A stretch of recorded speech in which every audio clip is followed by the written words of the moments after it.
My husband said I should lose the baby weight before he takes me out in public again. So I went out with his best friend. Our daughter was 4 months old. I'd gained 35 pounds during pregnancy and lost 20 already, but apparently that wasn't enough for Keith. It's embarrassing, he said, looking at me getting dressed for his company dinner. What will people think? Maybe next year when you're back to normal? I stood there holding the dress I'd bought specifically for this event while he straightened his tie. I gave birth 16 weeks ago, I said. Exactly. And Rebecca had her baby 6 months ago, and look at her now. Back in her size 2 jeans. Effort. Rebecca, whose husband hired a personal trainer and nutritionist. Rebecca, who had a tummy tuck that she told everyone was just good genes. So I'm not going? I asked. It's for the best. I'll tell everyone you're sick. He kissed my forehead like he was doing me a favor. Order whatever you want for dinner. Just try to make healthy choices. After he left, I sat on our bed crying until the baby woke up. I was feeding her when my phone rang. It was Jake, Keith's best friend since college. Hey, Keith just called to say you're sick? You okay? I'm fine, I said. Just not presentable enough for public, apparently. Silence. Then, what? I told him what Keith had said, word for word. Jake was quiet for so long I thought he'd hung up. That's fucked up, he finally said. Sorry for the language, but that's completely fucked up. It's fine. I'll lose the weight eventually. No, it's not fine. You just had a baby. You look amazing. Keith's being an asshole. I started crying again. Couldn't help it. Listen, Jake said. I was going to skip the company thing anyway. Want to get dinner? You and the baby? There's that new Italian place downtown. Keith would be furious. Keith's too busy impressing his coworkers to notice. He was right. Keith wouldn't check on me. He never did during these events. Okay, I said. Pick me up in an hour. I put on the dress I'd bought. It fit perfectly. Not like before the baby, but it wasn't supposed to. I curled my hair, did my makeup, looked like myself for the first time in months. Jake showed up with flowers. You look incredible, he said. And he meant it. I could tell. The restaurant was beautiful. White tablecloths, candles, the kind of place Keith always promised to take me but never did. Jake had made a reservation and they had a high chair ready for the baby. Keith's an idiot, Jake said after we ordered. I'm sorry, I know he's my friend, but he's being an idiot. He's always been like this, I said. Even before the baby. Nothing I do is enough. Why do you stay? Where would I go? I haven't worked in 2 years. He controls all the money. Jake was quiet, watching me feed the baby small bites of mashed potatoes. You know what kills me? He said. Keith doesn't deserve you. Never has. He was like this in college too. Had this amazing girlfriend junior year, treated her like trash because she wasn't some magazine model. What happened to her? She left him. Married a doctor. Has 3 kids and looks happy as hell on Facebook. Keith still stalks her page. We talked for 2 hours. About books, movies, life before I became invisible in my own marriage. Jake told me about his divorce, how his ex-wife had affairs, but somehow made him feel like it was his fault. Manipulation's funny like that, he said. Makes you think you're the problem. The baby started fussing, so we got the check. In the parking lot, Jake was helping me get her into the car seat when a familiar voice said, "What the hell is this?" Keith was standing there with 3 coworkers, including Rebecca in her size 2 jeans. His face was purple. The dinner ended early, he said. Thought I'd check on my sick wife. I felt better, I said. So you went out with Jake? You said I wasn't presentable enough for public, I said. Jake disagreed. Keith's coworkers were staring. Rebecca's mouth was open.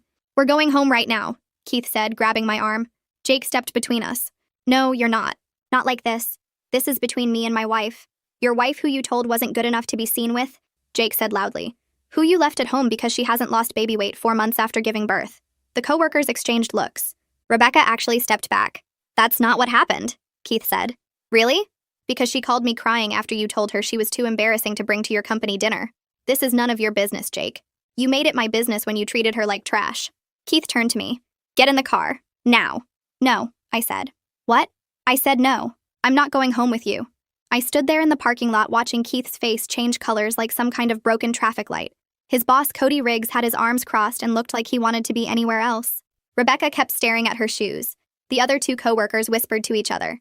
Jake's hand stayed on my arm, and I could feel him standing solid next to me while Keith tried to put on his fake smile. He laughed, but it came out wrong. Nobody laughed with him. Cody shook his head and walked toward his car. Rebecca followed without looking back. Keith's face went from purple to white to red again. He opened his mouth, but nothing came out. Jake opened my car door and helped me get the baby buckled in, while Keith just stood there. I got in the passenger seat and Jake drove away. I watched Keith get smaller in the side mirror until we turned the corner and he disappeared. Jake drove me to his apartment while my hands shook so bad I couldn't hold my phone. The baby made little sleeping sounds in her car seat. Jake kept talking in this calm voice about how I could stay with him as long as I needed. He said his guest room had clean sheets already. He said we'd figure out next steps tomorrow. He talked like I was a real person who deserved help instead of someone who'd just blown up her whole life in a restaurant parking lot. My brain couldn't catch up to what just happened. I'd said no to Keith. In front of his boss. In front of his co-workers. I'd actually said no. Jake parked and helped me carry the baby upstairs. His apartment was neat and quiet. He showed me the guest room and it had a real bed with pillows and everything. He brought me tea while I fed the baby. I started crying again and couldn't stop. Jake sat in the doorway and didn't try to make me feel better with stupid words. He just stayed there until the baby fell asleep and I stopped shaking. Keith called 17 times that night. I watched my phone light up over and over. Each time it buzzed, I jumped. Jake finally took my phone around midnight and typed out a text. He showed it to me before sending. It said I was safe and would contact Keith through a lawyer. Keith called 3 more times after that, but Jake turned my phone off. The baby slept in a portable crib Jake borrowed from his neighbor. I lay awake in the dark, staring at the ceiling. I was a single mother now. No income, no plan, no access to money because Keith controlled everything. Tomorrow I needed to buy diapers and I had maybe $40 in my purse. That was it.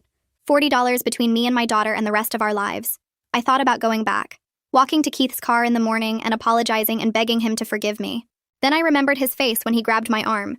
The way he talked to me like I was a dog that needed training. I couldn't go back to that. I wouldn't. Morning came too fast. The baby woke up hungry and I fed her with the last bottle I'd packed. I needed to buy formula, diapers, wipes, all the stuff that costs money I didn't have. I found my purse and pulled out my debit card. Jake drove me to the pharmacy because I didn't have my car. Keith had the keys. I loaded up a basket with baby supplies and went to pay. The card reader beeped. Declined. I tried again. Declined. The pharmacist looked at me with this expression I couldn't read. Heat rushed to my face. Other people waited in line behind me. I wanted to disappear. The pharmacist leaned forward and said quietly that she left her husband last year. She knew exactly what this felt like. She said it gets better. Jake appeared next to me and handed his card to the pharmacist. He paid for everything, and when I tried to say I'd pay him back, he told me to stop. He said we'd figure it out. He said I wasn't alone. I cried in his car in the pharmacy parking lot while the baby played with her feet in the back seat. I called my parents from Jake's apartment. My mom answered on the first ring like she'd been sitting by the phone waiting. I told her everything. Every word Keith said. Every awful comment about my body. How he wouldn't take me to his company dinner. How I went with Jake instead. How Keith found us. How I left. My mom was quiet for a long time. Then she said they were coming. She said they'd be there in 3 hours. My dad got on the phone and asked if I was safe. I said yes. He asked if the baby was safe. I said yes. He said good. He said they loved me. He said we'd figure this out together. They showed up exactly 3 hours later with my dad's face looking like someone had punched him. He hugged me so hard I couldn't breathe. My mom held the baby and cried. We sat at Jake's kitchen table and I told them everything again. All the things I'd hidden for years. How Keith controlled the money. How he criticized everything I did.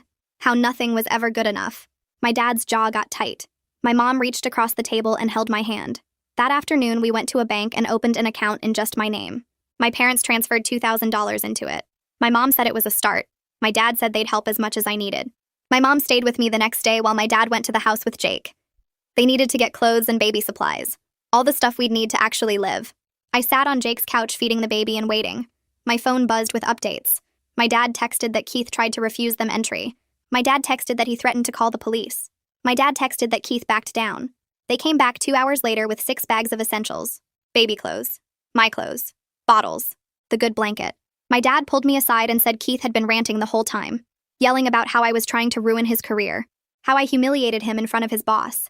How everyone at his office was talking about what happened. My dad said Keith never once asked about me or the baby. He only cared about his reputation. The company dinner incident was apparently all over his workplace. People were talking. Keith's perfect image was cracking. Keith's mother, Heidi, called that evening. I almost didn't answer. She started with how she was sure this was all a misunderstanding. How Keith was under a lot of stress at work. How maybe I misunderstood what he meant. I was done protecting him. I repeated exactly what he said about me being too embarrassing for public. Word for word. There was a long silence on the phone. Heidi said she needed to call me back. I knew what that meant. She was going to talk to Keith first. She was going to believe whatever story he told her. She was going to take his side because that's what mothers like her do. I hung up and my mom was standing in the doorway. She'd heard everything. She muttered that some women will excuse anything their sons do. She said Heidi was probably calling Keith right now to warn him. She said we needed to move fast before Keith did something worse. My mom found a lawyer through her book club, Victoria Harding. She worked with women leaving bad marriages. Her specialty was emotional abuse cases. We met her the next morning at her office downtown.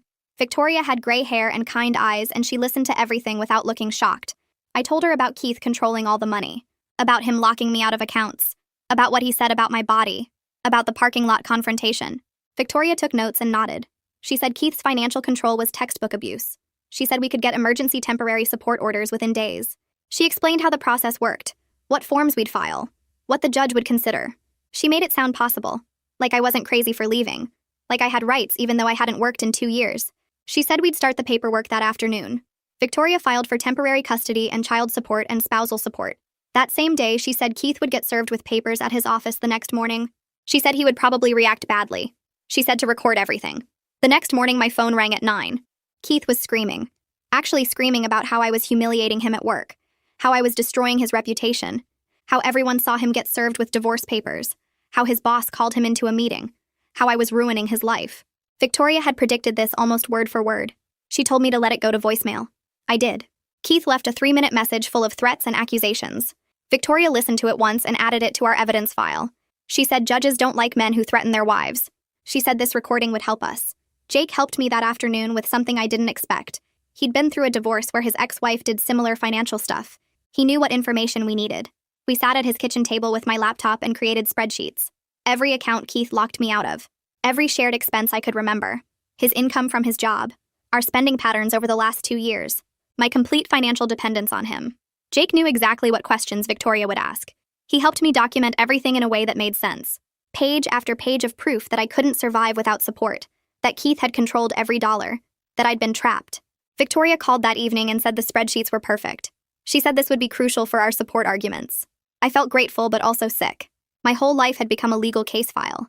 Numbers on a spreadsheet. Evidence of how small I'd let myself become. The emergency hearing was 5 days after I left Keith. I sat next to Victoria in the courtroom while the baby slept in her carrier. At my feet, Keith walked in with a lawyer wearing a suit that probably cost more than my car used to be worth. His lawyer started talking immediately about how I abandoned the marital home and took the child without warning. He made it sound like I kidnapped my own daughter. He said I was unstable and acting irrationally, and Keith was just concerned about his family. Victoria let him talk for 10 minutes before she stood up. She played Keith's voicemail on the courtroom speakers. His voice screaming about ruining him and destroying his reputation echoed off the walls.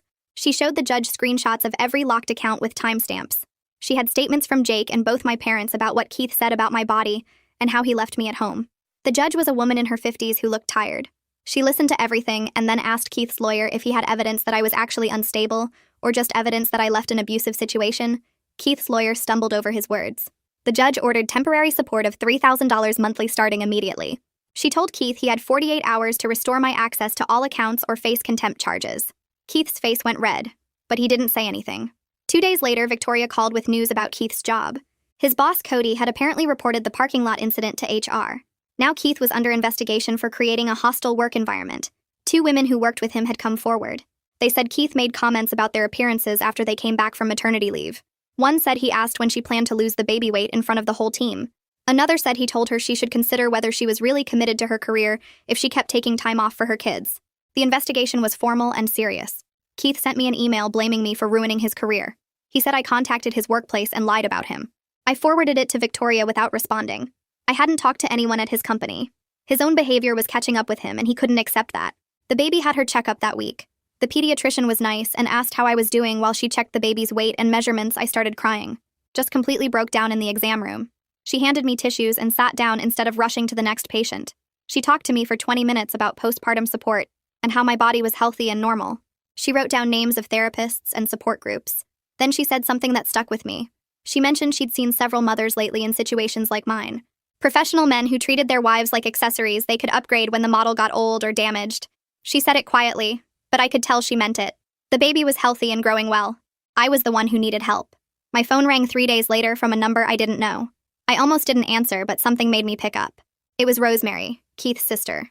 I'd only met her twice at family events. She lived in Seattle and barely talked to the family. She said she heard about the separation from her mother. Then she told me Keith treated her the same way growing up. He criticized her weight constantly, made comments about what she ate, told her she'd never get a boyfriend looking like that. She moved across the country right after college and only came home for major holidays. She said she recognized the pattern as soon as Heidi told her what happened. She offered to write a statement for Victoria about Keith's history of emotional abuse. I thanked her and gave her Victoria's contact information.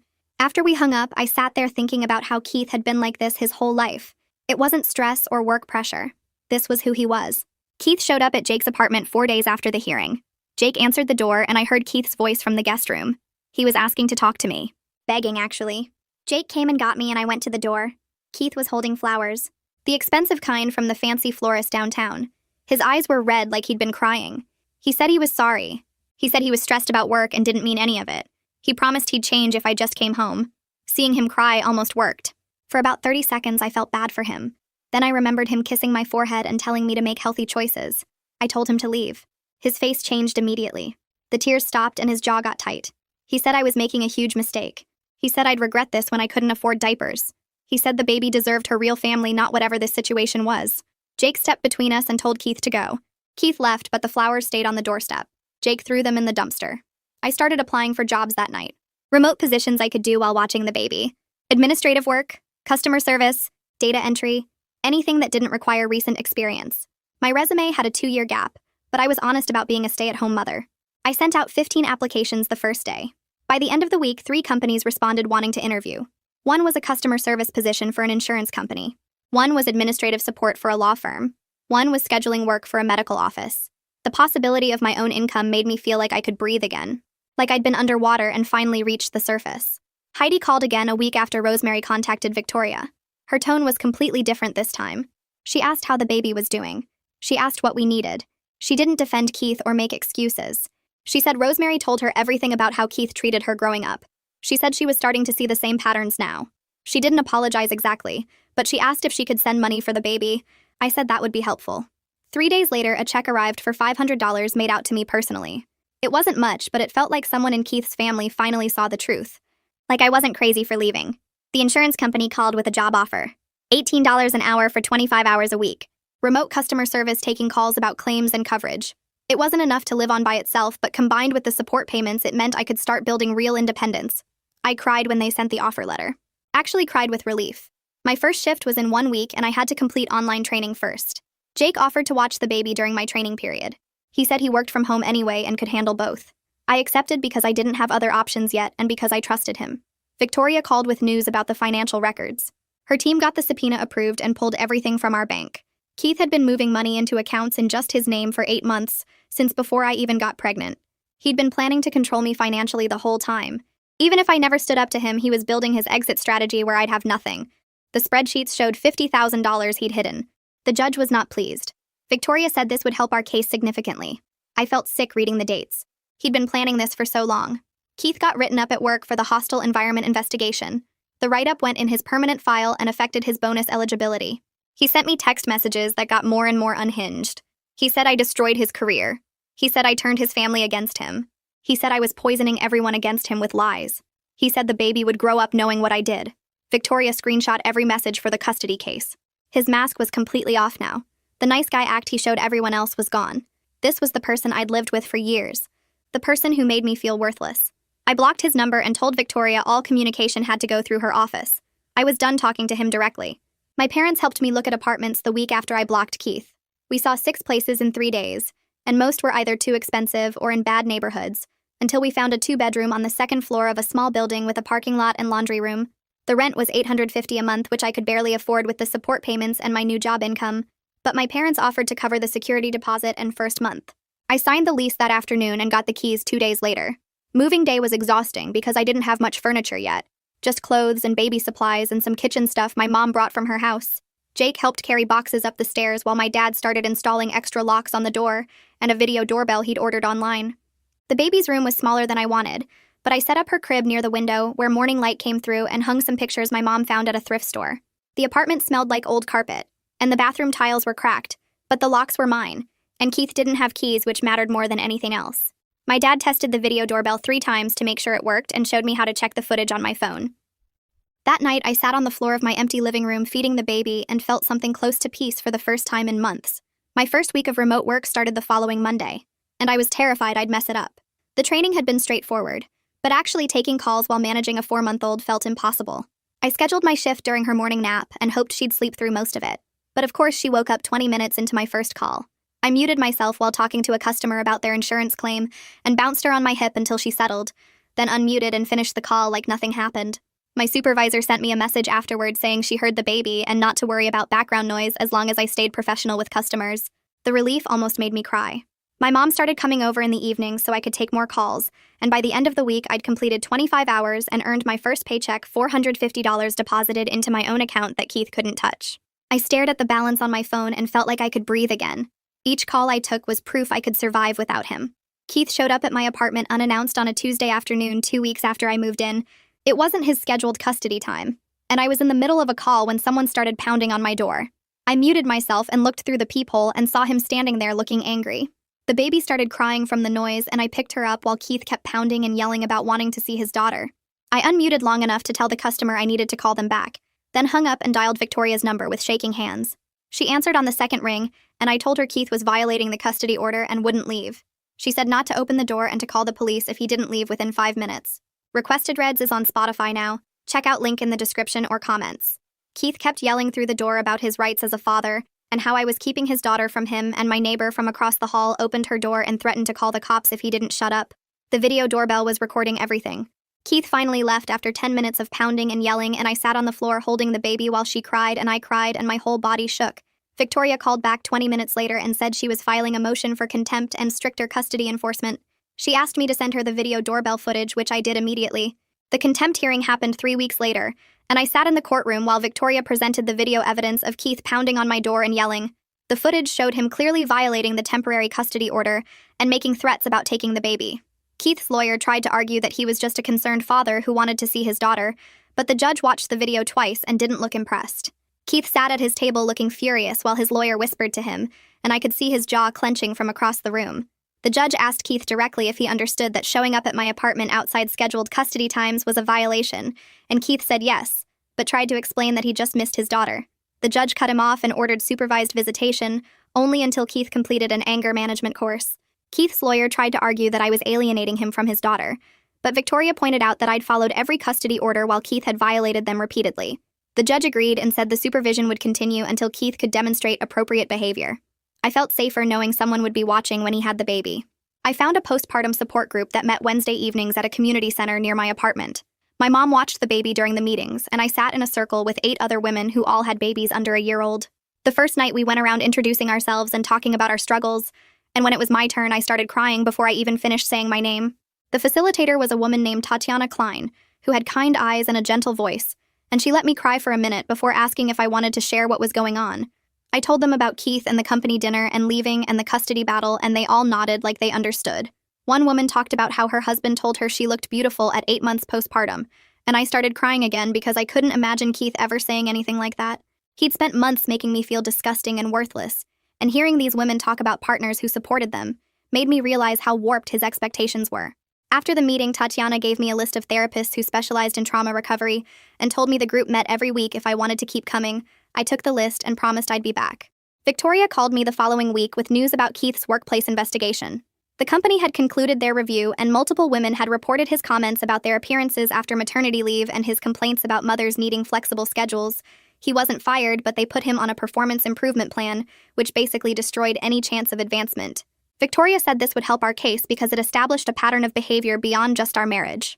Keith sent me an email that night blaming me for ruining his career and calling me vindictive and cruel before his lawyer probably told him to stop communicating directly.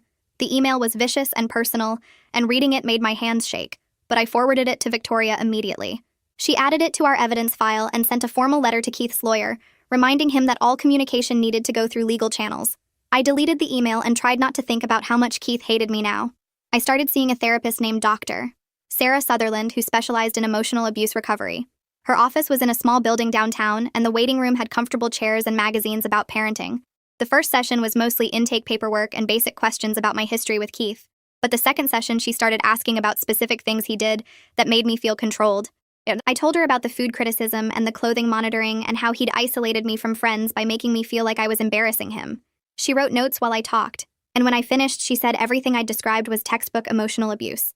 Things like criticizing my food choices and monitoring my clothing and isolating me from friends and making me responsible for his emotions were all abuse tactics designed to break me down. I'd spent years thinking I was just a bad wife who couldn't do anything right, but really I was being systematically destroyed by someone who was supposed to love me. Dr. Sutherland said recovery would take time, but I was already doing the hard work by leaving and building independence. I left that session feeling like someone finally understood what I'd been through. Keith's father, Augie, called me directly 2 weeks later, which surprised me because we'd barely spoken since the separation. He said Heidi told him everything about Keith's behavior, and he wanted to apologize for not seeing what his son was doing to me. His voice was quiet and sad, and he asked how his granddaughter was doing and if there was anything he could do to help. I told him honestly that we were managing, but things were tight financially, and he said he wanted to send money for her college fund in an account Keith couldn't access. A check arrived 3 days later for $2,000 made out to me as trustee for the baby's education fund. Augie called again after I deposited it and said he and Heidi were requiring Keith to attend therapy as a condition of their continued relationship with him. He didn't excuse Keith's behavior or try to minimize what happened, and I appreciated that more than the money. Having someone from Keith's family actually see the truth and take it seriously felt validating. Victoria called with news about the divorce proceedings. She'd filed all the paperwork, and Keith's lawyer had responded with a settlement proposal that was insulting. They wanted minimal child support based on some creative accounting of Keith's income, no spousal support beyond 6 months, and joint custody, despite his current supervised status. Victoria said we should reject it completely and prepare for litigation, which would take months, but she was confident we'd get much better terms. The proposal showed Keith still thought he could control the outcome and pay as little as possible while maintaining maximum access to the baby. I told Victoria to reject everything and fight for what we deserved. She said litigation would be expensive and stressful, but I was learning that standing up for myself meant being willing to fight long battles. I wasn't backing down anymore. The baby started sleeping 6-hour stretches at night around the same time, which felt like a miracle. I could actually get rest between work shifts and legal stress and managing everything alone. My parents visited twice a week, bringing groceries and helping with laundry, and just being present, so I didn't feel completely isolated. Jake checked in regularly through text messages, asking if I needed anything and offering to watch the baby when I had appointments. I was building a support system that didn't depend on Keith at all. Some days were still hard when the baby was fussy or work was stressful, or I got another nasty email from Keith's lawyer, but I wasn't drowning anymore. I was getting into a rhythm of single parenting that felt sustainable. I could see a path forward that didn't involve Keith controlling every aspect of my life, and that made even the hard days bearable. My supervisor called me into her office on a Tuesday morning 3 months after I started, and I thought I was in trouble for something. She closed the door and smiled and told me they were promoting me to senior customer service representative with full-time hours and benefits starting next pay period. My salary would jump to $45,000 annually, which was more money than I'd ever made in my life. She said my professionalism and problem-solving skills were exactly what the team needed, and they'd been impressed with how I handled difficult customers and mentored newer employees. I sat there trying not to cry, because hearing someone praise my work after years of Keith telling me I wasn't good enough for anything felt completely unreal. I was actually good at something that mattered, and someone noticed and valued it enough to promote me. I called my mom from the parking lot during lunch, and she started crying too and said she was so proud of me. The benefits package included health insurance for me and the baby, which meant I wouldn't be dependent on Keith's insurance anymore. Another piece of independence I could check off the list. Victoria called that same week with news about Keith's case. He'd completed his anger management course, and his lawyer filed a petition for unsupervised visitation rights. The court scheduled a hearing, and the custody evaluator would testify about Keith's behavior during the supervised visits over the past few months. Victoria warned me the judge would probably grant standard visitation, since Keith had followed all the court orders, and the evaluator's reports showed appropriate interaction with the baby. I felt sick thinking about sending her overnight with him, but Victoria said the evaluator assured her Keith had been on his best behavior and showed no concerning signs. The hearing happened 2 weeks later, and I sat in the courtroom while the evaluator testified that Keith attended every scheduled visit, followed all guidelines, interacted appropriately with the child, and completed his required anger management program. The judge granted him alternating weekends, Friday evening through Sunday evening plus Wednesday evenings from 5 to 8. Standard visitation for a father with no current safety concerns. I wanted to scream that he wasn't safe, that he was just performing for the evaluator, but I had no proof beyond my gut feeling. Keith looked smug when the judge announced the schedule, and his lawyer shook his hand like they'd won something. Victoria squeezed my shoulder and reminded me this was temporary, that we'd revisit custody in the final divorce settlement. The first overnight exchange happened on a Friday evening 3 weeks later. I packed the diaper bag with detailed instructions about the baby's eating schedule, nap times, favorite toys, bedtime routine. I wrote everything down like Keith had never spent time with his own daughter. He showed up at my apartment exactly at 6 like the court order specified, and I handed over the baby with shaking hands. She reached for me when he took her, and I almost grabbed her back. Keith's face was neutral, carefully blank, playing the responsible father role. He loaded her car seat into his vehicle and drove away, and I stood in my doorway watching until his taillights disappeared. I barely slept that entire weekend. I checked my phone every 20 minutes expecting a call that something was wrong. I texted Keith twice asking how she was doing, and he sent back brief responses that she was fine. Saturday dragged by in slow motion. I cleaned my apartment, did laundry, meal prepped for the week, anything to keep my hands busy. Sunday morning, I woke up at 5 and couldn't fall back asleep. The custody order said he'd return her by 6 Sunday evening. At 5:30, I was watching out my window. At 5:45, his car pulled into the parking lot. He carried her to my door and she seemed fine, not upset or scared or hurt. He handed over the diaper bag and left without saying anything beyond confirming our next exchange date. I checked the baby over completely, looking for any signs something was wrong, but she was just tired and ready for bed. Keith had followed the schedule, fed her properly, kept her clean and safe. He was clearly on his best behavior, trying to prove he could be trusted with unsupervised time. I realized this was going to be my life now, co-parenting with someone I didn't trust, but legally had to share custody with. Sending my daughter to spend time with a man who'd emotionally destroyed me for years, but was smart enough to hide it from evaluators and judges. Jake came over for coffee the following Wednesday afternoon during my lunch break. The baby was napping, and we sat at my kitchen table talking about work and his new project at his job. He got quiet for a minute and then said he needed to tell me something. He said he had feelings for me beyond friendship and had for a while now. I wasn't entirely surprised, because I'd noticed the way he looked at me sometimes and how he always made time when I needed help. But I also wasn't ready for any kind of relationship beyond what we already had. I told him honestly that I needed time to figure out who I was outside of being Keith's wife, before I could even think about dating anyone. I'd spent years being told I wasn't good enough, and I needed space to rebuild my sense of self without jumping into something new. Jake nodded and said he understood completely, and he'd be here whenever I was ready. No pressure.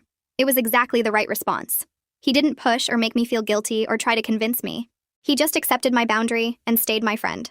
4 months after our separation, I saw on social media that Keith was dating someone new. A mutual acquaintance's Instagram story showed them at some restaurant downtown. I clicked through to the woman's profile, which was public, and scrolled through her photos. She was thin and blonde with perfect makeup in every picture, exactly the type Keith always said he preferred.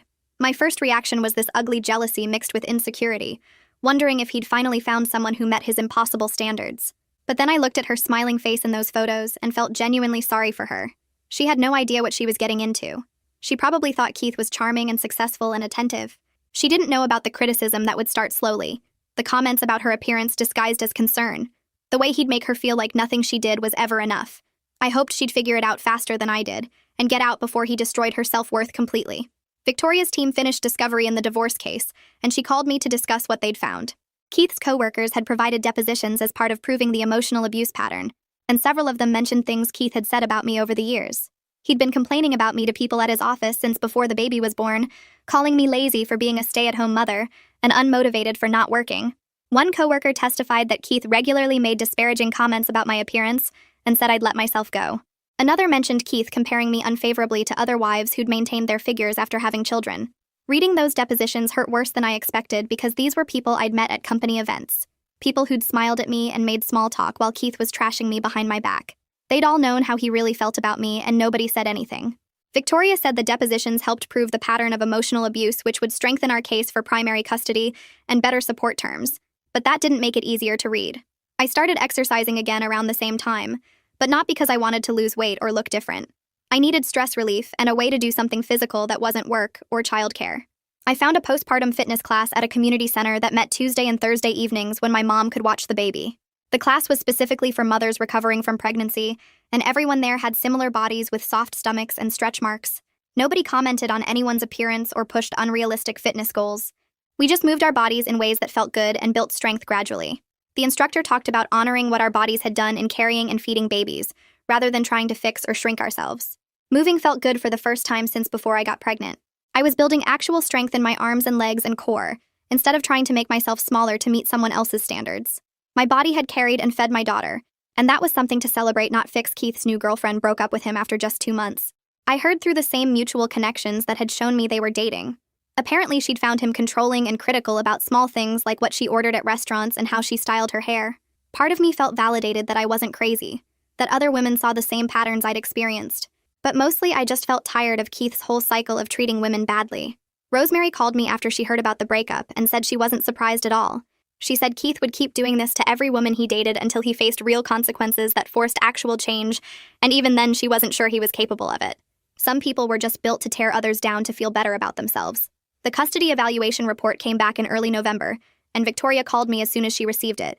The evaluator recommended I have primary physical custody with Keith maintaining his standard visitation schedule. The report cited his history of emotional abuse and anger issues as concerns for the child's long-term well-being, even though his recent behavior had been appropriate. The evaluator noted that Keith's compliance during supervised visits appeared performative, and she had concerns about his ability to co-parent effectively long-term. Keith's lawyer immediately filed objections and argued the evaluator was biased. But Victoria said the evaluator's testimony about Keith's behavior during the evaluation process itself would support her recommendation. Apparently, Keith had been dismissive and hostile when discussing me during his interview, and made several disparaging comments that raised red flags. I cried with relief when Victoria read me the full report, because finally someone official was recognizing that Keith shouldn't have equal custody. Someone with credentials and authority was saying what I'd known all along. I bought a car 2 weeks later with money I'd saved from working, plus some help from my parents. It was a used sedan, nothing fancy, but it was registered in my name only, and Keith had no access to it or knowledge of it. Having transportation that Keith didn't control or monitor felt like another huge piece of independence. I could go anywhere without asking permission or explaining where I'd been. I could take the baby places on my schedule without coordinating with anyone. The first weekend I had the car, I drove to the beach with the baby just because I could. We sat in the sand and she played with her toys while I watched the ocean, and felt genuinely free for the first time in years. 6 months later, I sat in Lucian Broderick's mediation office across from Keith, and it felt like watching a stranger. The conference room had gray walls and a long table, and Lucian sat at the head taking notes while Keith's lawyer shuffled papers. Keith smiled at Lucian and made small talk about the weather and his golf game, trying that charm thing he did with people he wanted to impress. Lucian just nodded politely and redirected to the financial documents spread between us. We went through child support calculations based on Keith's salary, and I watched him try to downplay his income until Lucian pointed to the tax returns Victoria had submitted. Keith's jaw tightened, but he couldn't argue with his own documents. His lawyer proposed minimal spousal support for 6 months, and Victoria immediately countered with 3 years, and we spent an hour going back and forth while I sat there realizing this was actually happening. I was negotiating the end of my marriage like a business deal. Keith kept glancing at me like he expected me to cave or apologize, but I just took notes on everything Lucian said. We were far apart on almost every term, but at least nobody was yelling. At least I had lawyers and mediators between us instead of him cornering me in our kitchen. The second mediation session happened 2 weeks later, and Keith's lawyer came in with a new proposal. Reasonable child support based on his actual income, 2 years of spousal support while I established my career, and the custody arrangement the evaluator had recommended with me having primary physical custody. Victoria looked at me, and I could tell she thought it was fair even if it wasn't everything we'd asked for. Keith looked angry about the whole thing, his face tight and his hands clenched on the table, but his lawyer had clearly told him this was the best he'd get. Victoria asked for a break so we could talk privately, and we went to a small office down the hall. She laid out the numbers and explained that fighting for more would cost me thousands in legal fees and months of my life, and this settlement gave me what I needed most: security for the baby, time to build my career, and primary custody. I thought about dragging this out for another 6 months and facing Keith in court and dealing with his anger through more depositions and hearings. I was tired. I wanted it over. I told Victoria I'd accept the terms, and we went back to the conference room. Keith's lawyer drew up the agreement, and we all signed it that afternoon. Keith wouldn't look at me as we left the building. The divorce was finalized on a Tuesday morning, 8 months after I'd left Keith standing in that parking lot. The courthouse was busy with people waiting for various hearings, and I sat on a bench with Victoria going over last-minute details. Keith arrived with his lawyer and sat on the opposite side of the hallway, and we didn't speak or make eye contact. The judge called our case, and we filed into a small courtroom that smelled like old wood and floor polish. The judge reviewed the settlement agreement and asked if we both understood and agreed to the terms. We each said yes. She asked if there was any reason the divorce shouldn't be granted. Silence. Then she signed the papers and said we were legally divorced, and just like that, it was done. 8 months of separation and legal proceedings and emotional hell reduced to a judge's signature. I felt relief wash over me so strong I almost cried right there in the courtroom. I was free. Legally, officially free from someone who'd spent years making me feel worthless. Keith looked angry as we left, his face red and his movements sharp, but I didn't care about his feelings anymore. His emotions weren't my problem. My daughter would grow up watching me be independent and strong, and that mattered more than anything. Keith felt I got promoted at work 3 weeks after the divorce was finalized. My supervisor called me into her office, and I thought I was in trouble for something. But instead, she offered me a team lead position overseeing 5 customer service reps. The salary was $55,000 annually, more than I'd ever made before I stopped working to stay home with the baby. She said my performance had been excellent, and she wanted to get me into management training within the next year. I sat there trying not to cry because someone was valuing my work and seeing my potential and offering me opportunities for growth. My career trajectory was better than it had ever been before I became a stay-at-home mother. I was building a professional identity that had nothing to do with being anyone's wife. That afternoon, I called my parents, and my mom cried happy tears over the phone. My dad said he was proud of me, and he'd never doubted I could do this. I bought myself flowers on the way home and put them on my kitchen table in my apartment that Keith had never been inside. Jake asked me to dinner on a Saturday night almost a year after I'd left Keith. Not dinner with the baby like we'd done dozens of times, but actual dinner just the two of us while my mom watched the baby at my apartment. I knew what he was asking without him having to say it directly. We'd been dancing around this for months. The attraction and care obvious, but neither of us pushing because I needed time to heal. I said yes because I wanted to, not because I felt pressured or obligated. The restaurant was quiet and we talked about everything except Keith and divorce and custody arrangements. Jake told me about a project at his job, and I told him about the management training program I'd be starting. We laughed about stupid things, and I realized I felt comfortable in a way I never had with Keith. Being with someone who treated me like an equal partner felt revolutionary after years of being made to feel less than. We took things slow because I was still learning to trust, and Jake was patient with that. He never pressured me or made me feel like I wasn't enough. We were building something healthy based on mutual respect instead of control and criticism. Keith started going to therapy after his parents threatened to reduce contact with him. Rosemary told me about it over coffee one afternoon, saying their mom and dad had finally recognized the pattern of behavior and given Keith an ultimatum: get help or lose access to family events and his relationship with them. I was skeptical about his motivation because Keith only did things when they benefited him, but I noticed he was less hostile during custody exchanges. He'd show up on time, follow the schedule, return the baby's things without complaint. He even asked politely about her routine instead of demanding information like he used to. Rosemary warned me that real change takes years, and I shouldn't expect miracles. Some people went to therapy and learned to fake appropriate behavior without actually changing their core beliefs. I maintained firm boundaries regardless of what Keith did or didn't do in therapy. His growth or lack of it wasn't my responsibility anymore. I pulled up photos on my phone one evening after the baby fell asleep and scrolled back to a year ago. There was a picture my mom had taken of me holding the baby 2 weeks after I'd left Keith. My face looked exhausted and scared and lost. I barely recognized that woman now. I'd built a career from nothing, established a home, developed a support system of friends and family and professionals who helped me. I'd learned to value myself independent of anyone else's opinion. My body was strong and capable, and I'd stopped caring about the number on the scale or fitting into old jeans. I was teaching my daughter through my example that women don't exist to be decorative or to meet someone else's standards. She was watching me work and parent and build a life, and someday she'd understand that her worth came from who she was, not how she looked. The baby's first birthday party happened on a Saturday afternoon at my apartment. My parents came early to help set up decorations, and Jake brought a cake from the bakery downtown. Friends from my support group arrived with presents, and Tatiana brought a card signed by everyone in our Tuesday night sessions. Keith's parents showed up right on time with a huge stuffed animal, and Augie hugged me and said how proud he was of the life I'd built. Heidi was quieter, but she helped in the kitchen and played with the baby and seemed genuinely happy to be included. Keith had his own celebration during his custody time the next day, and I was okay with that. We could both be good parents separately. We didn't have to pretend to be a family for appearances. My daughter was loved and safe and had people who cared about her, and that's what mattered. She smashed cake all over her face, and everyone laughed and took pictures, and I felt genuinely happy in a way I hadn't felt in years. I signed a lease on a bigger 2-bedroom apartment in a better neighborhood 6 weeks later. The rent was higher but affordable now, with my increased income and spousal support ending in another year. The baby would have her own room with space to play. Instead of sleeping in the corner of my bedroom, I spent a weekend painting her room a soft yellow and assembling furniture I'd bought from a discount store. Every choice I made about our home reflected my values and preferences without anyone's criticism. I picked out a couch I liked and hung pictures I wanted to see, and organized the kitchen the way that made sense to me. My parents helped me move, and my dad installed shelves in the baby's closet. Jake came over with tools and fixed the loose bathroom door handle and rehung a cabinet that was crooked.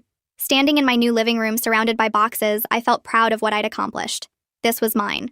Jake and I talked about future possibilities one evening while sitting on my new couch after the baby went to sleep.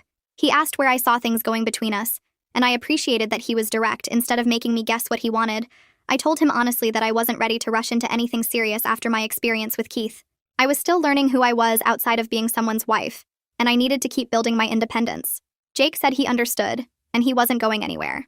We were both learning what partnership looked like between equals, building something at a pace that respected my healing process.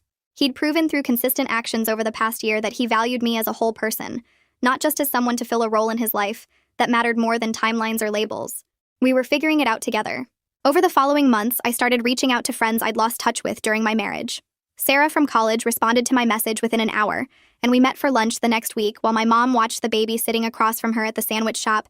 I realized how much I'd missed having friends who knew me before Keith. She told me she'd noticed how he always corrected me in public or made jokes about my choices, and she'd wanted to say something but didn't know how without making things worse. 2 other friends said similar things when I reconnected with them. They'd seen him criticize what I ordered at restaurants or comment on my appearance in ways that seemed off, but they hadn't been sure if I wanted help. We started meeting regularly for coffee or walks, and I was honest about everything that had happened instead of pretending my life was perfect, like I did when I was with Keith. Having people I could tell the truth to without shame felt like finally being able to breathe properly. Keith's romantic life became a pattern I heard about through mutual connections, but stopped paying attention to after the third or fourth girlfriend left him within weeks. Someone would mention he was dating someone new, and then a month later I'd hear they'd broken up because she found him controlling or critical. His sister Rosemary told me one woman lasted exactly 2 weeks before she figured out what he was like. I focused on making custody exchanges smooth and keeping communication limited to logistics through our shared calendar app. His personal life wasn't my problem anymore, and eventually our daughter would be old enough to see his patterns and make her own decisions about their relationship. I had my own life to build. I enrolled in online business courses through a community college program focused on small business development and marketing. Sitting at my laptop after the baby went to sleep, I worked through modules about business plans and financial projections and client acquisition. Having professional goals beyond my current job made me feel like I was building towards something bigger that I was creating myself. My parents came over one Saturday, and my dad asked what my business idea was, and I explained wanting to do consulting in my field eventually.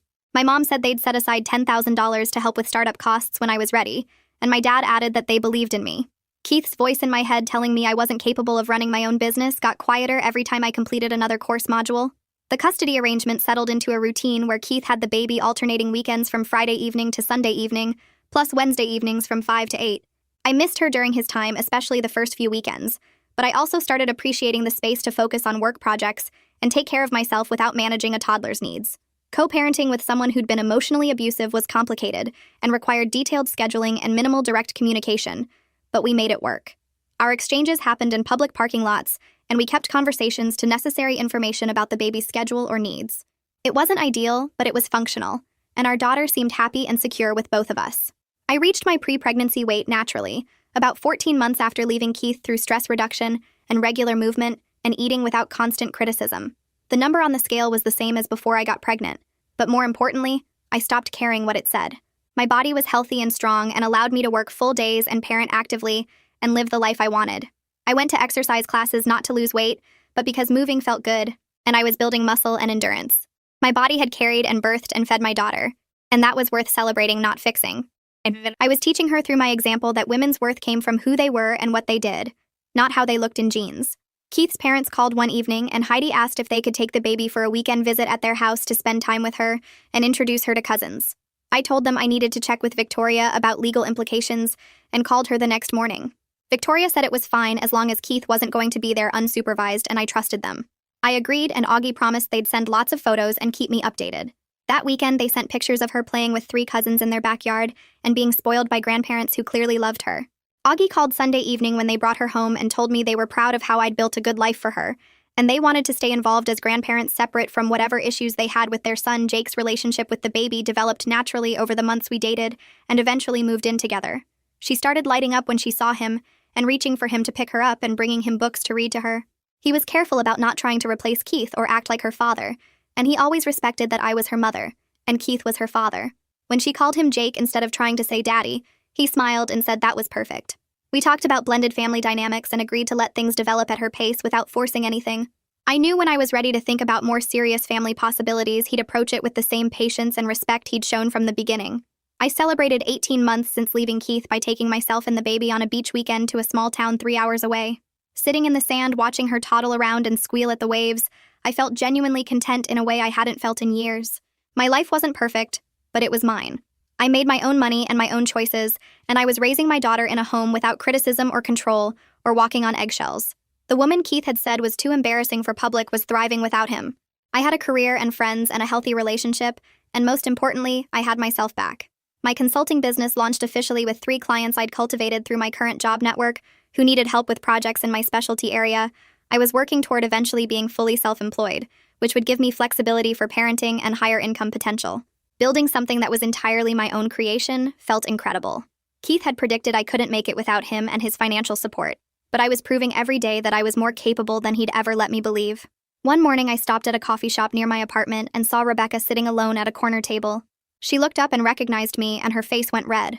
I could have walked past, but something made me go over to her table. She immediately started apologizing for not speaking up during the parking lot confrontation that night, saying she'd been afraid of Keith's reaction and how he'd treat her at work. I sat down, and she told me she'd gotten divorced 6 months ago from her own controlling husband and wished she'd had my courage sooner. Her husband had been the one who'd paid for her tummy tuck and personal trainer and nutritionist, and he'd controlled everything about her appearance and schedule. She'd finally left after he told her she was getting too old, and he wanted her to consider cosmetic procedures to stay attractive. We exchanged numbers, and I invited her to my Tuesday support group, and she started crying and said yes. Sitting there watching her wipe her eyes, I realized my story had helped someone else find the strength to leave. That mattered more than I'd expected it to.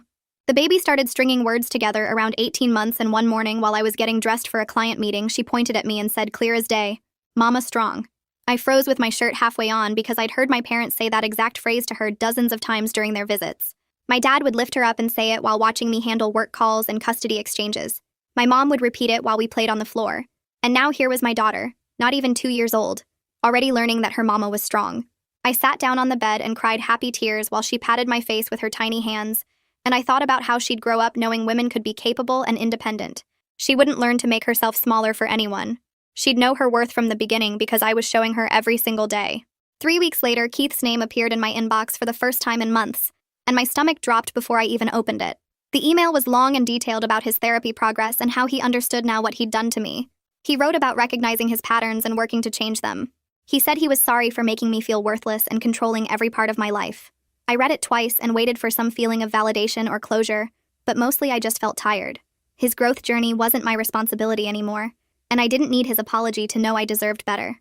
I forwarded the whole thing to Victoria for our records in case it mattered legally, then archived it and went back to reviewing a client proposal. My healing work was done, and his acknowledgement changed nothing about my life now. Jake and I had been dating for over a year when he suggested moving in together, and instead of feeling scared, I felt ready. We spent weeks looking at places that would work for both of us and the baby. Somewhere with good schools and a yard and enough space for everyone. The house we found had 3 bedrooms and a kitchen with windows that let in morning light. We moved in on a Saturday with help from my parents and Jake's brother. The baby loved having Jake around all the time. She'd wake up asking for him and bring him books to read and help him make breakfast.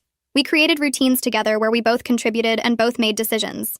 He never tried to replace Keith or act like her father. He respected that I was her mother, and Keith was her father, and he was building his own relationship with her. I'd never thought I could trust someone enough to share space again after Keith, but Jake had proven himself through consistent actions over time. He showed up when he said he would. He respected my boundaries. He treated me like an equal partner in everything. 2 years after leaving Keith, I was running a successful consulting business with 12 regular clients and revenue that exceeded what I'd made in my old job. My home office had a view of the backyard where the baby played on her swing set. Jake and I split household tasks and parenting duties fairly. Keith and I had a functional co-parenting relationship with clear boundaries and regular communication through a parenting app. My daughter was growing up watching me be independent and successful, and in a healthy relationship, she saw me run my business and make my own money and make my own choices. She saw Jake treat me with respect and partnership. She learned that women could be strong and capable and valued. Life wasn't perfect because real life never is, but it was genuinely happy in a way I'd never experienced during my marriage. I was proud of the woman I'd become, and the life I'd built, and the example I was setting for my daughter every single day. That's the story for today. Thank you for staying until the end. It really means a lot. I hope it left you with something gentle or hopeful.